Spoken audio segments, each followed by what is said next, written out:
দিদিকে please change কর, খুব খারাপ, এবার ঝুলিয়ে লাট করছে। একটা গুড নিউজ আর আছে তোকে। এই আমার একটা ভালো খবর আছে। কি বল?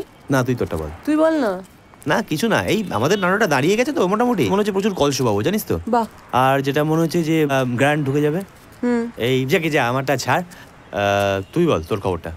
আমি প্রেগনেন্ট, আজকেই টেস্ট করলাম। কি বলছিস? কি সিরিয়াস? হ্যাঁ। এই বাবা, আরে এই তো জাস্ট নাটকটা শুরু হলো। কি কোন নাটক? এই আমাদের নাটকটা না, ঝামেলা হয়ে গেল। বাহ, তোর নাটক শুরু হলো মানে? মানে আমার প্রেগন্যান্সির সাথে তোর নাটকের কি সম্পর্ক? আর যদি সেটাই থাকে তাহলে তো তোর কাছে আসারই দরকার ছিল না। মানে তাহলে তোর প্রিকশন ইউজ করা উচিত ছিল। আগে থেকে ভাবা উচিত ছিল তোর। আমি এটা বলছি না।